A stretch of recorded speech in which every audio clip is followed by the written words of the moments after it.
Good morning. എണീറ്റോ?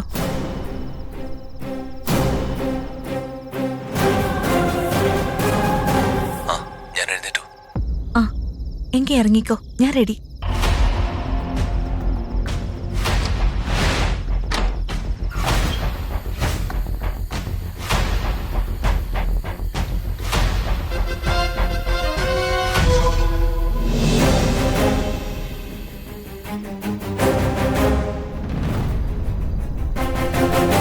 അച്ഛാ, ചെയ്യുന്നത് ശരിയാണോന്ന് എനിക്കറിയില്ല.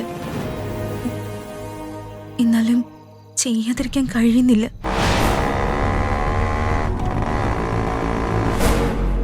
എന്നോട് അച്ഛൻ ക്ഷമിക്കണം.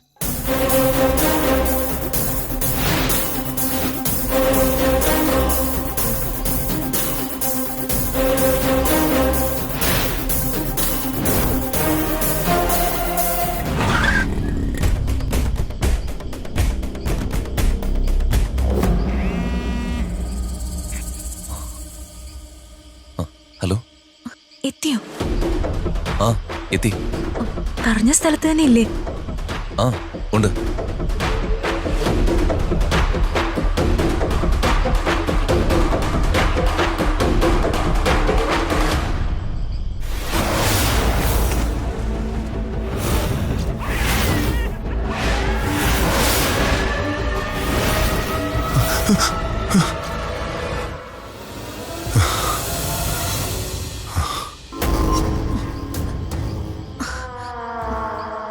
പോണോ? അതെന്താ ഇപ്പൊ ഇങ്ങനെ ചോദിക്കുന്നത്? എല്ലാം തീരുമാനിച്ചതല്ലേ, പോണം. ഒരു ടെൻഷനും ഇല്ലല്ലേ? ഇല്ല. അല്ല, അച്ഛൻ എണീക്കുന്നതിന് മുൻപ് സ്ഥലം വിട്ടിരിക്കണം. അതിനല്ലേ നേരത്തെ വരാൻ പറഞ്ഞത്? അല്ല, ചെയ്യുന്നത് തെറ്റല്ലേന്നൊരു സംശയം. ഒരു തെറ്റുമില്ല. അവസാന നിമിഷം കാല് മാറിയാലുണ്ടല്ലോ. വേഗം വണ്ടി എടുക്ക്.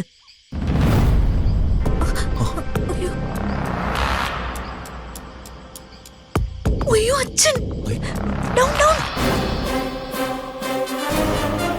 മുകളിൽ നിന്ന് നോക്കി അച്ഛന് കാണാൻ പറ്റും. അച്ഛൻ കണ്ടു കാണോ? സാധ്യതയില്ല. ഓ, ഇത് വലിയ കുഴപ്പമെന്ന് തോന്നേ. നിന്റെ അതിരിക്കെ ഇങ്ങനൊരു പേടിത്തൊണ്ട്.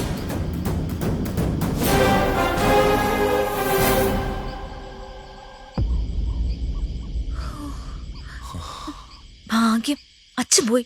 വാ, ഇനി ഇവിടെ നിന്നാ ശരിയാവില്ല.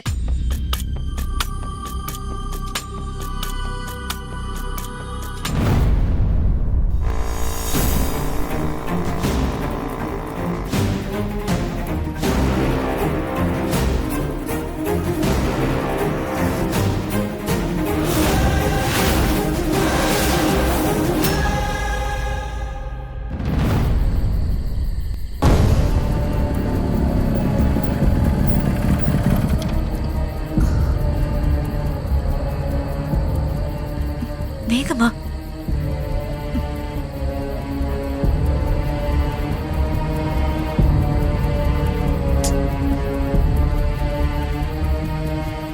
എന്റെ പൊന്നു മാഷെ, എല്ലാം പറഞ്ഞു ഉറപ്പിച്ചിട്ടല്ലേ നമ്മൾ ഇങ്ങോട്ട് വന്നത്. എന്നിട്ട് അവസാന നിമിഷം ഇങ്ങനെ ടെൻഷൻ അടിച്ചാൽ എങ്ങനെയാ? ആണുങ്ങളായ കുറച്ചൊക്കെ ധൈര്യം വേണം. അതുകൊണ്ടല്ല, ഈ ചെയ്യുന്നതൊക്കെ ശരിയാണോന്നൊരു സംശയം. ശരിയാണ്. ചെയ്യുന്നത് ഞാനാവുമ്പോ എല്ലാം ശരിയായിരിക്കും. ഇപ്പൊ മാത്രമല്ല, എപ്പോഴും. ഇനി അങ്ങോട്ടും. കേട്ടല്ലോ? വാ വാ.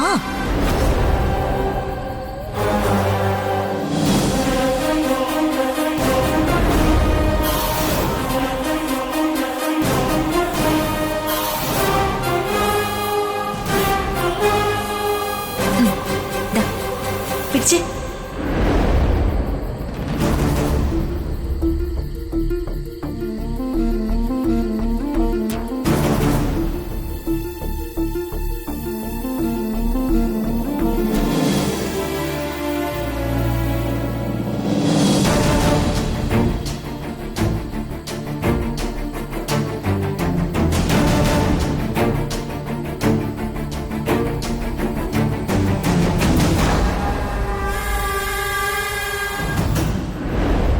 ഭഗവാനെ രക്ഷിക്കണേ. ഇന്ന് നടക്കാൻ പോകുന്ന യൂണിവേഴ്സിറ്റി പരീക്ഷയില് ഞാൻ ജയിക്കണേ. ഭഗവാനെ കാത്തോണേ.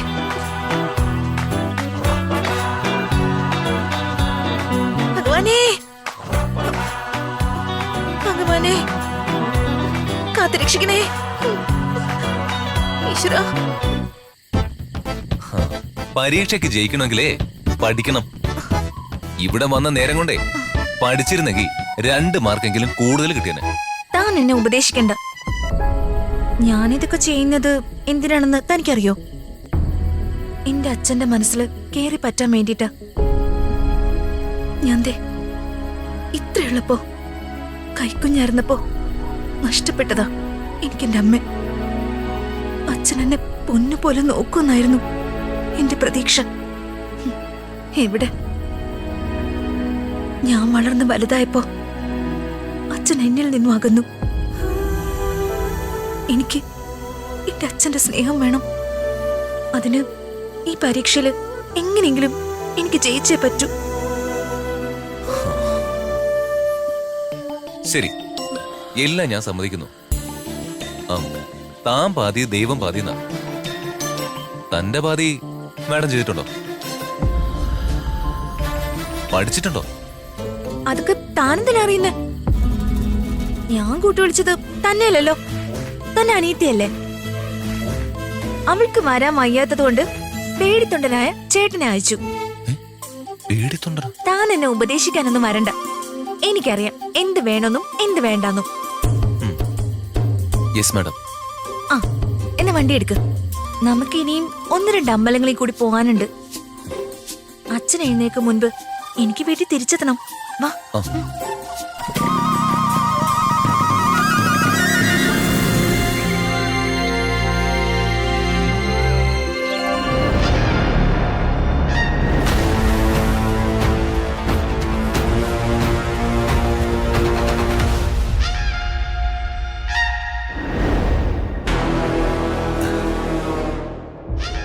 ഏട്ടാ, എന്തായി? ഞാൻ ഏൽപ്പിച്ച ജോലി അതെല്ലാം കംപ്ലീറ്റ് ചെയ്തോ? പൂവേട്ടാ, ആർക്കും പരാതിയൊന്നുമില്ലല്ലോ? ഇല്ലെന്നാ തോന്നുന്നത്. അതെന്താ, നിനക്കുറപ്പില്ലേ? രാഷ്ട്രീയത്തിനൊരു പ്രത്യേകതയുണ്ട്. നമ്മൾ നല്ലതായാൽ മാത്രം പോരാ. അങ്ങനെയാണെന്ന് നാട്ടുകാർ വിശ്വസിക്കുകയും കൂടെ വേണം. ഇമേജ്, അതാണ് പ്രധാനം. ജയിക്കുന്നവരുടെ മാത്രം കളിസ്ഥലമാണ് പൊളിറ്റിക്സ്. പഴയ കാലമല്ല, കോമ്പറ്റീഷൻ കൂടി. മറ്റു പാർട്ടികളിൽ മാത്രമല്ല, കൂടെ നിൽക്കുന്നവർ പോലും ശത്രുക്കളാണ്. ഇന്നും കണ്ട ആ സ്വപ്നം നാശം എന്നെ എനിക്കാണത് വിട്ടു പോകുന്നതേയില്ല. കോടതി, അവള്, കുഞ്ഞു, പിന്നെ എനിക്ക് ഉറങ്ങാനേ പറ്റിട്ടില്ല.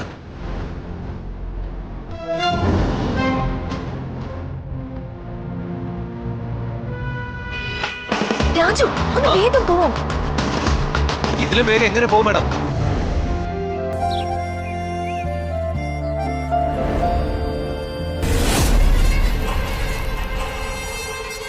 നിന്നോട് പലതവണ പറഞ്ഞിട്ടില്ലേ പ്രതാപൻ വരുന്ന സമയത്ത് ഇങ്ങനെ ഫോണിൽ കളിച്ചോണ്ട് ഇവിടെ ഇരിക്കരുതെന്ന്? നിനക്ക് പഠിക്കാനൊന്നുമില്ലേ? അത് പിന്നെ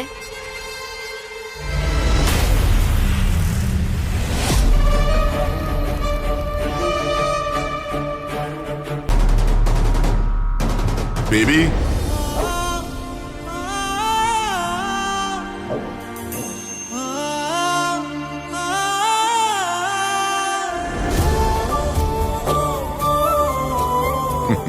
ഗുഡ് മോർണിംഗ് ചേച്ചി. ഗുഡ് മോർണിംഗ് പ്രതാപ. Good morning Appu. Good morning. ഏയ് ബേബി, നമുക്ക് ഭക്ഷണം കഴിക്കാം. കഴിക്കാം. ചേച്ചി കഴിച്ചോ? നിന്നെ ഒരു നോക്ക് കാണാതെ എനിക്ക് ഭക്ഷണം കഴിക്കാൻ പറ്റുന്നോ തോന്നുന്നുണ്ടോ പ്രതാപ? രാത്രി വന്നപ്പോ വൈകിയല്ലേ? ആ അതെ ചേച്ചി, കുറച്ച് ഒഫീഷ്യൽ മീറ്റിംഗ് ഉണ്ടായിരുന്നു. ആ പിന്നെ കഴിഞ്ഞ ദിവസം കൃഷ്ണന്റെ അമ്പലത്തിൽ പോയപ്പോഴേ നമ്മുടെ തെക്കേലെ ഗോപി മാഷിനെ കണ്ടായിരുന്നേ. അദ്ദേഹം എന്നോടൊരു കാര്യം പറഞ്ഞു. കേരളത്തിലെ ജനങ്ങളുടെയും കുട്ടികളുടെയും പ്രിയങ്കരനായ മന്ത്രിക്ക് തിരുവനന്തപുരത്ത് താമസിക്കാൻ സകല സൗകര്യങ്ങളോടും കൂടിയ മന്ത്രിമന്ദിരം ഉണ്ടായിട്ടും അതൊക്കെ പാടെ ഒഴിവാക്കി സ്വന്തം മണ്ഡലത്തിലെ സ്വന്തം വീട്ടിലാ താമസം. ഇതൊക്കെയാ മാഷിന്റെ സംസാരം. ലളിതമായ ജീവിതം, അധികാരം ദുർവിനിയോഗം ചെയ്യാതിരിക്കൽ. ഇതൊക്കെ നിന്നെ പഠിപ്പിച്ചതേ ഞാനാണെന്ന് ഗോപിമാഷിനോട് ഞാൻ പറഞ്ഞിട്ടുണ്ട്. ചേച്ചി, പരമ്പരയായിട്ട് രാജ്യം ഭരിച്ചിരുന്നതാ നമ്മൾ. നമുക്ക് അധികാരം ഒരിക്കലും ഇങ്ങോട്ട് എന്തെങ്കിലും നേടാനുള്ള മാർഗമല്ല. ജനങ്ങളെ സേവിക്കുക, അവർക്ക് എന്തെങ്കിലും ചെയ്തു കൊടുക്കുക, അതല്ലേ ശരി? അല്ല, ആരതി എടുത്തോണ്ട് വരാൻ ഇവിടെ ആരുമില്ലേ?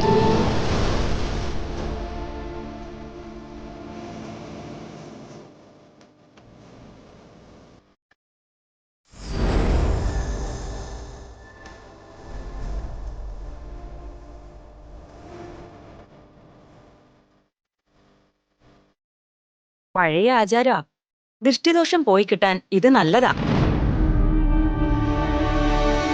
ഇപ്പൊ നീയാണല്ലോ ഈ കുടുംബത്തിന്റെ നാഥൻ. നിന്റെ ദേഹരക്ഷ നോക്കേണ്ടത് എന്റെ കടമയാ. ചേച്ചി എന്നോട് ഈ കാണിക്കുന്ന സ്നേഹവും കരുതലൊക്കെ ഉണ്ടല്ലോ, അതാണ് എന്റെ ബലം. വീടിനകത്തായാലും പുറത്ത് രാഷ്ട്രീയത്തിലായാലും ഞാൻ എന്തെങ്കിലുമൊക്കെ ആയിട്ടുണ്ടെങ്കിൽ അതിന് കാരണക്കാരി ചേച്ചിയാ.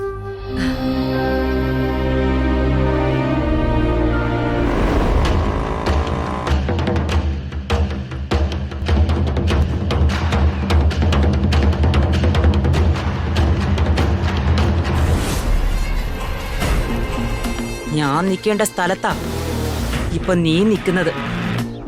ഞാനായിരുന്നു MLA മന്ത്രിയൊക്കെ ആവേണ്ടിയിരുന്നത്.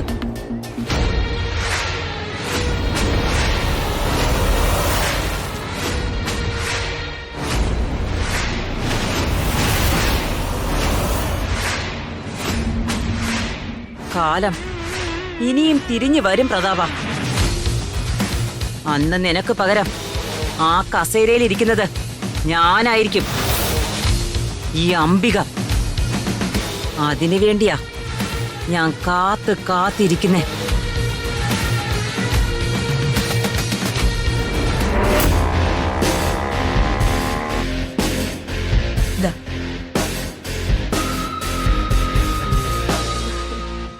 ഇവളെപ്പോഴും ഫോണിൽ തന്നെയാണല്ലോ. എന്തിനാ വലിയ ഈ ഒഫീഷ്യാലിറ്റി? 3 ദിവസമായിട്ട് വല്യച്ഛൻ ഇവിടെ ഉണ്ടായിരുന്നില്ല. ഇതിനിടയ്ക്ക് എന്ത് മാറ്റം വരാനാ? വല്യച്ഛൻ ഇവിടെ നിന്ന് ഔട്ട് ഓഫ് സ്റ്റേഷനിൽ പോയപ്പോ എങ്ങനെയായിരുന്നു ഞാൻ, അതുപോലെ തന്നെ ഇപ്പോഴും ഒരു മാറ്റവും ഇല്ല. അച്ഛാ, അറിയാൻ മേലാത്തോണ്ട് ചോദിക്കുക, വല്യച്ഛന് ഈ വീട്ടിലെ ഏറ്റവും ഇഷ്ടം ഈ പട്ടിയാണോ? അല്ല, ഏത് നേരം അതിനെയും കൊഞ്ചിച്ചിരിക്കുകയാണല്ലോ പതിവ്. നോനോ, അങ്ങനെയൊന്നും ചിന്തിക്കാൻ പോലും പാടില്ല. നിന്റെ വല്യച്ഛന് ഈ വീട്ടിലെ എല്ലാരും ഒരുപോലെയാ. അതുകൊണ്ട് വേണ്ടാത്ത സംശയങ്ങളൊക്കെ മനസ്സിൽ നിന്ന് കളഞ്ഞ് വേഗം ക്ലാസ്സിൽ പോകാൻ നോക്ക്. ക്ലാസിന്റെ കാര്യം പറഞ്ഞപ്പോഴാ ഇതുവരെ എണീറ്റില്ലേ അവള്? ഋതിക,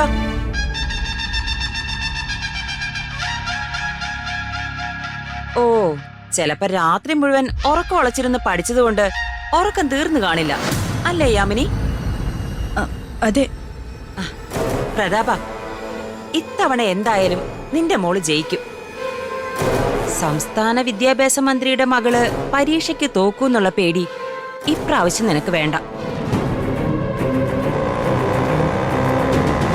കണ്ടില്ലേ, ഇതുവരെ എണീറ്റിട്ട് പോലുമില്ല. ഏത് നേരവും പഠിത്തം. മതി അവളുടെ പഠിത്തത്തിന്റെ കാര്യം പറഞ്ഞത്. +2 വാങ്ങിയ മാർക്ക് എത്രയാണെന്നറിയാലോ.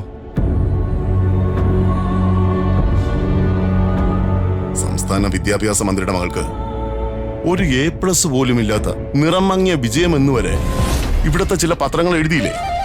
നാണം കെട്ടതാരാ? ഞാനല്ലേ? സ്വന്തം മകളെ നന്നായിട്ട് പഠിപ്പിക്കാൻ പറ്റാത്ത ഞാൻ എങ്ങനെയാ ചേച്ചി ഈ നാട്ടിൽ ലക്ഷക്കണക്കിന് വരുന്ന വിദ്യാർത്ഥികൾക്ക് ഉന്നത വിദ്യാഭ്യാസം ഉണ്ടാവാൻ വേണ്ടി ശ്രമിക്കുന്നത്? സഹപ്രവർത്തകരുടെ മുമ്പിൽ എനിക്ക് തലകുനിക്കേണ്ടി വന്നിട്ടുള്ളത് അവളെ പറ്റി പറയുമ്പോൾ മാത്രം. ഇത്തവണ നല്ല മാർക്ക് വാങ്ങി പാസ്സായില്ലെങ്കിൽ ചെയ്യേണ്ടത് എന്താണെന്ന് എനിക്ക് നന്നായിട്ടറിയാം. ദേഷ്യപ്പെടല്ലേ പ്രതാപ. ശ്രമിക്കാഞ്ഞിട്ടായിരിക്കില്ല, പറ്റുന്നുണ്ടാവില്ല. എന്തായാലും ഞാൻ അവളെ ഇങ്ങോട്ട് വിളിച്ചോണ്ട് വരാം.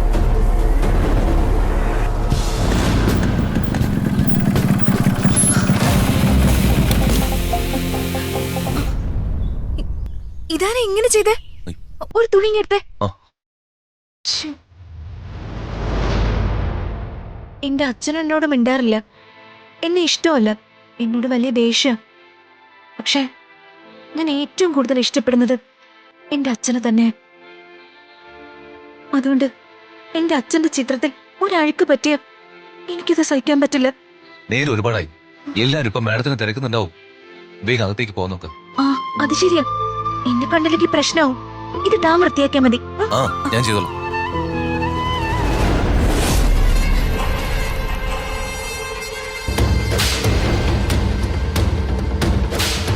ഋതു, മോളെ ഋതു.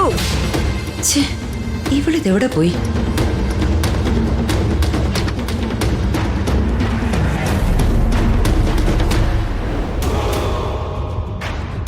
നീ ഇതിനകത്തുണ്ടായിരുന്നോ? എന്നിട്ടെന്താ ഞാൻ വിളിച്ചപ്പോ വിളി കേൾക്കാത്തത്? ഞാൻ കുളിക്കായിരുന്നു. അല്ല, എല്ലാം പഠിച്ചു കഴിഞ്ഞോ? ആ കഴിഞ്ഞു. ആ അപ്പൊ ഇത്തവണ ജയിക്കോ? ജയിക്കാനാണല്ലോ പരീക്ഷ എഴുതുന്നത്. എന്ന് നിന്റെ ഈ തർക്കുത്തരം നിർത്തുന്നോ അന്നേ നീ നന്നാവൂ. സന്തോഷം ഉപദേശത്തിന്. ഇനി വേറെന്തെങ്കിലും ഉണ്ടോ പറയാൻ? ഇല്ല.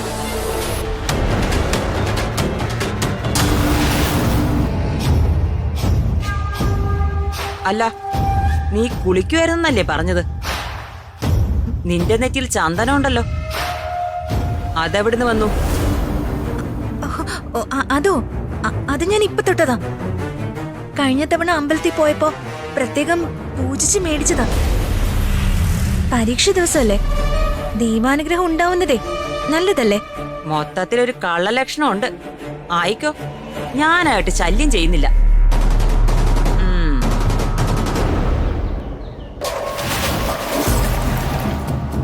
അയാള് വരണ്ടല്ലോ, ആ പ്രഭാകരൻ.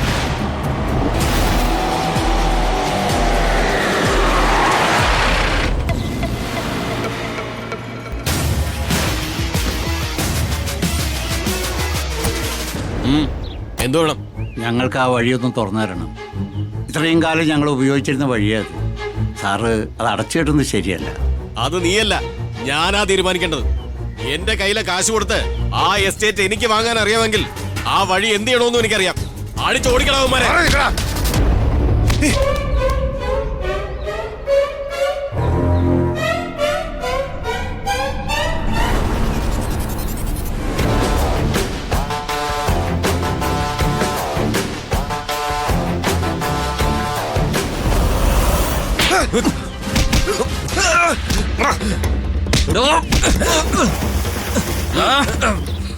എന്താ നിന്റെ ഉദ്ദേശം? ഇതെന്റെ അച്ഛനാ. അച്ഛനെ ഒരാൾ പിടിച്ച് തള്ളിയ അത് ചോദിക്കാനുള്ള അവകാശം മകനുണ്ട്, ഇല്ലേ? ഞങ്ങൾ ഈ മണ്ണിൽ ജനിച്ച് വളർന്നവരാ സാറേ. അതുകൊണ്ട് തിണ്ണമെടുക്ക് കൂടും. സാറ് തീറ്റി പോറ്റുന്ന ഇവന്മാരൊക്കെ പോരാതെ വരും ഞങ്ങളെ ഒതുക്കാൻ. ഇപ്പൊ നിനക്ക് എന്താ വേണ്ടേ? ആ വഴി തുറന്നു കിട്ടണം. ഓർമ്മ വെച്ച കാലം മുതല് അതിലൂടെ നടക്കുന്നവരാ ഞങ്ങള്. പെട്ടെന്നൊരു ദിവസം എവിടുന്നോ ഒരാള് വന്ന് പൊതുവഴി കെട്ടി അടച്ച ഞങ്ങള് പ്രതികരിക്കും സാറേ. ആദ്യം ദേ ഈ രേഖകളൊന്ന് നോക്കാം.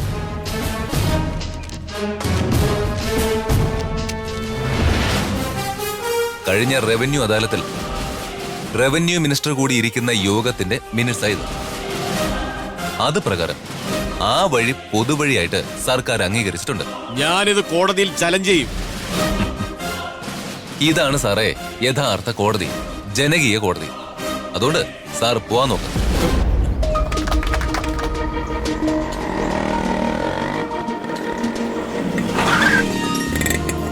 രാധേ, എടി രാധമ്മോ.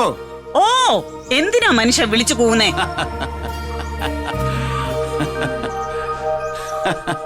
എന്താ മനുഷ്യ? ആ വഴി പ്രശ്നം അങ്ങോട്ട് തീർത്തു. എന്റെ മോളെ അങ്ങോട്ട് തീർത്തുടി. അല്ലമ്മേ ചായ ഇല്ലേ? ആ അടുക്കളയിൽ ഇരിപ്പുണ്ട്, ഞാൻ എടുത്തരാം. ഏയ് വേണ്ട വേണ്ട വേണ്ട, അമ്മ വരണ, ഞാൻ എടുത്തോളാം.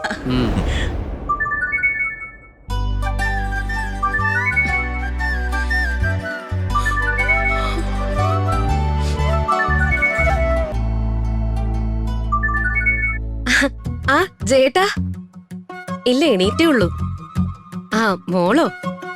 അവള് നല്ല ഉറക്കോ. എന്റെ പൊന്ന് ജേട്ടാ, ഞാൻ പറയാത്തോണ്ടാണോ? തരാൻ എന്റെ വീട്ടുകാരുടെ കയ്യില് കാശില്ല എന്നാ പറയുന്നേ. ലോകത്ത് ആദ്യമായിട്ടൊന്നും അല്ലല്ലോ സ്ത്രീധന തുകയുടെ ബാക്കി ഭർത്താവിന്റെ വീട്ടുകാർക്ക് കൊടുക്കാനുള്ളത്. ആ അതുകൊണ്ടാണല്ലോ ഞാൻ ഇവിടെ വന്ന് നിക്കേണ്ടി വന്നേ. വീട് പണി തീരാറാവുമ്പോഴേക്കും എങ്ങനെയെങ്കിലും കാശ് മേടിച്ചെടുക്കാന്നാ ഞാനിപ്പോ വിചാരിക്കുന്നെ. ആകെ രാജു ഒരാള് വേണ്ടേ ഇതെല്ലാം ചെയ്യാൻ. എടാ മോനെ സൂക്ഷിച്ച്, കറണ്ടാ. അതൊക്കെ ഞാൻ ശ്രദ്ധിച്ചോളാമേ. അല്ല പ്രിയ എഴുന്നേറ്റില്ലേ? ആ ശരിയാണല്ലോ. മോളെ ദേ അച്ഛൻ എണീക്ക്. ദാ അച്ഛനാ സംസാരിക്കുന്നോ? അവക്ക് വേണ്ടെന്ന്. നിങ്ങളുടെ അല്ലേ മോള്, ആ സ്വഭാവം കാണിക്കാതിരിക്കൂ.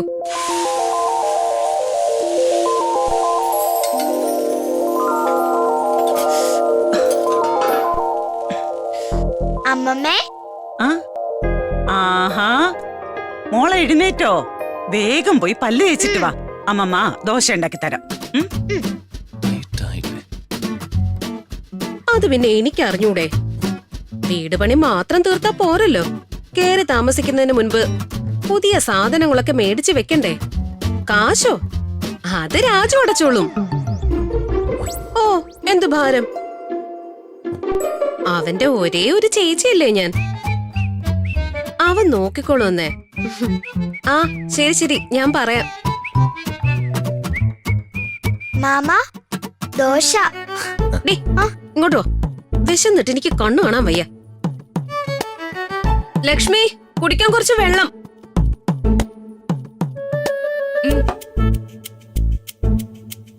ഏട്ടാ അറിയാലോ, ഫിസിക്സിന്റെ എക്സാമാ ഇന്ന്. ഫീസ് അടയ്ക്കേണ്ട ലാസ്റ്റ് ഡേറ്റ് ഇന്നാ. രാജു നാളെ ആട്ടോ ഏട്ടന്റെ ഫോണിന്റെ EMI. കേട്ടു.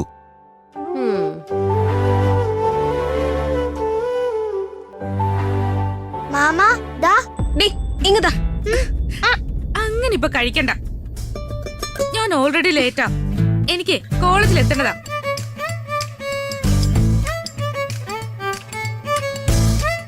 ഈ ഫാനൊക്കെ മാറ്റി എന്നാണാവോ AC പിടിപ്പിക്കാൻ പറ്റുന്നത്?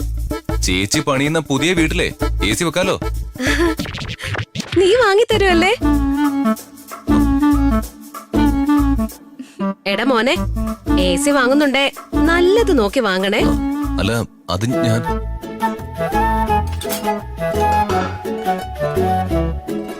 മാമ ദാ.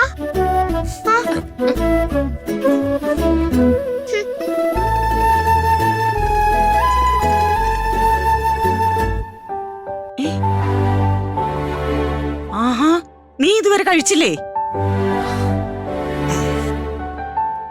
തിരക്കുള്ളവരൊക്കെ കഴിക്കട്ടമേ, അല്ലെങ്കിൽ ഇവരുടെ വയറ് നിറഞ്ഞ എന്റെ നിറയാറല്ല പതിവ്. അമ്മയ്ക്കത് അറിഞ്ഞൂടെ? നീ ഇങ്ങനെ ബാക്കിയുള്ളവരുടെ കാര്യം മാത്രം നോക്കാതെ സ്വന്തം കാര്യം കൂടി ഒന്ന് നോക്കും മോനെ. ആ സർ, ആ ചെയ്യാം സർ. ആ ആ അമ്മേ ഞാൻ ഇറങ്ങാമേ, സാറാ വിളിച്ചത്. ഇറങ്ങാം. അയ്യോ എടാ, എന്തെങ്കിലും ഒന്ന് കഴിച്ചിട്ട് പോടാ. വേണ്ടമ്മേ, എനിക്ക് വേഗം എത്തണം. കഴിക്കുന്നൊക്കെ ഞാൻ എവിടെ നിന്നും ആയിക്കോളാം. ശരി. എടാ മോനെ.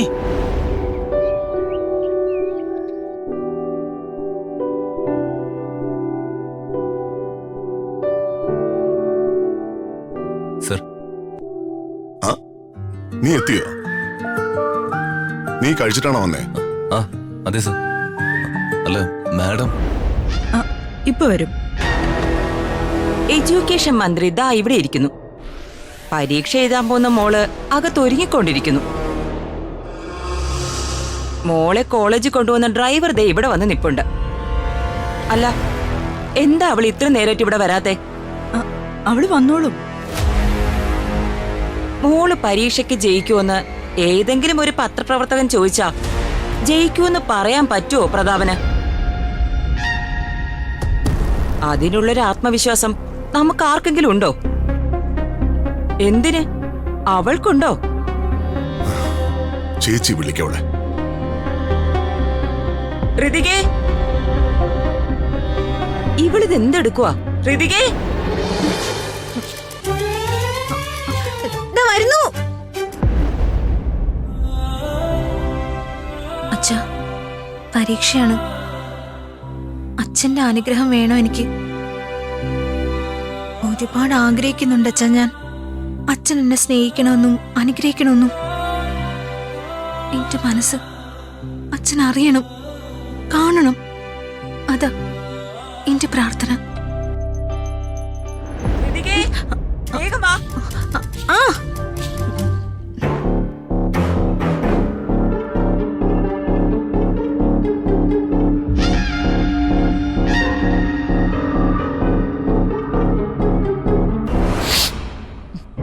എന്താ മോളെ ഇത്? ഇങ്ങനെയാണോ ഒരു പരീക്ഷാ ദിവസം പെരുമാറേണ്ടത്? ദേ, രാജു വന്ന് നിൽക്കാൻ തുടങ്ങിയിട്ട് എത്ര നേരമായി? കോളേജിൽ പോണ്ടേ? ഇരിക്കെ, ആദ്യം ഭക്ഷണം കഴിക്കേ. വയറ് നിറച്ച് എന്തെങ്കിലും കഴിച്ചാലേ പരീക്ഷ നന്നായിട്ട് എഴുതാൻ പറ്റൂ. മാഡം നന്നായിട്ട് എഴുതിക്കോളും. നിന്നോട് ആരെങ്കിലും ഇവിടെ അഭിപ്രായം ചോദിച്ചോ? പ്രതാപ, നിനക്കിതെന്തു പറ്റി? ഇതിൽ കൂടുതൽ എന്തു പറ്റാനാ? പരീക്ഷ എഴുതാൻ പോകുന്ന ഒരു കുട്ടിയുടെ ബോഡി ലാംഗ്വേജ് ആണോ ഇവൾക്ക്? കോൺഫിഡൻസ് ഇല്ല. ഇവളുടെ മുഖം കണ്ട അറിയില്ലേ ഇന്ന് നടക്കുന്ന പരീക്ഷയിൽ ഇവൾ തോൽക്കുമെന്ന്?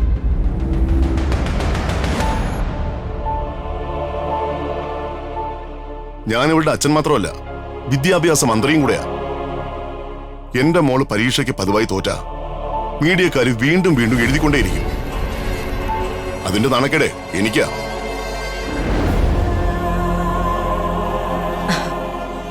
അതൊക്കെ അവൾ എഴുതിക്കോളും.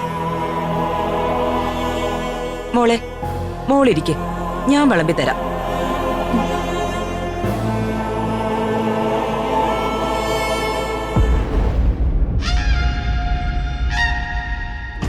പരീക്ഷയ്ക്ക് തോറ്റാ ചെയ്യേണ്ടത് എന്താണെന്ന് എനിക്കറിയാം. കെട്ടിച്ചു വിടും ഞാൻ. പിന്നെ ഇവളായി ഇവളുടെ പാടായി. എന്ത് വേണോന്ന് തീരുമാനിക്കാൻ ഇവളോട് പറയേ. പഠിക്കണോ അതോ ആരുടെയെങ്കിലും ഭാര്യയായി ഏതെങ്കിലും വീട്ടിലെ അടുക്കളയിൽ കിടന്ന് കഷ്ടപ്പെടണമെന്നോ? രണ്ടിലൊന്ന് തീരുമാനിക്കാൻ പറ.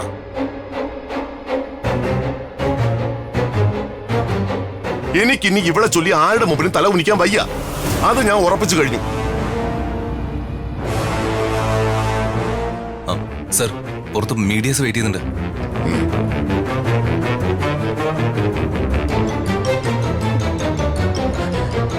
മോളെ, നീ കഴിക്കുന്നില്ലേ? വേണ്ട, വയറ് നിറഞ്ഞു. അച്ഛൻ അങ്ങനെ പറഞ്ഞുകൊണ്ടാണോ?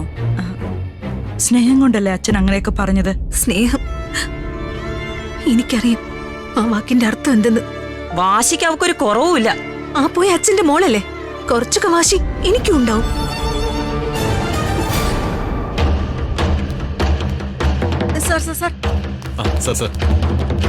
സാറിന്റെ മകളും ഇന്ന് പരീക്ഷ എഴുതാൻ പോവുകയാണല്ലോ. എന്താണ് മകളുടെ പരീക്ഷാ ഫലത്തെക്കുറിച്ച് ഒരു അച്ഛനെന്ന നിലയിലുള്ള അങ്ങയുടെ പ്രതീക്ഷ? ഞാൻ എന്റെ മകളുടെ മാത്രം മന്ത്രിയല്ല, ഈ സംസ്ഥാനത്തിന്റെ മുഴുവൻ കുട്ടികളുടെയും മന്ത്രിയാ. എല്ലാവരും എന്റെ സ്വന്തം മക്കളെ പോലെയാണ്. അതുകൊണ്ട് തന്നെ പരീക്ഷ എഴുതുന്ന എല്ലാവരിലും എനിക്ക് നല്ല പ്രതീക്ഷയാണ്. എന്നാലും സ്വന്തം മകളാവുമ്പോ ഒരു പ്രത്യേക ഇഷ്ടം ഉണ്ടാവുമല്ലോ. പരീക്ഷ എഴുതാൻ പോകുന്ന മകൾക്ക് ഒരു ഓൾ ദി ബെസ്റ്റ് പറയാമോ? എനിക്ക് ഓൾ ദി ബെസ്റ്റ് അല്ല വേണ്ടത്, അച്ഛന്റെ കാലിൽ തൊട്ട് അനുഗ്രഹം വാങ്ങിക്കാൻ വേണ്ടത്. അത് ഈ സമയത്ത് തന്നെ വേണോ? ഈ സമയത്തല്ലാതെ പിന്നെ പരീക്ഷ കഴിഞ്ഞിട്ടാണോ അനുഗ്രഹം വാങ്ങിക്കുന്നത്? എനിക്കറിയാം എന്ത് വേണമെന്നും.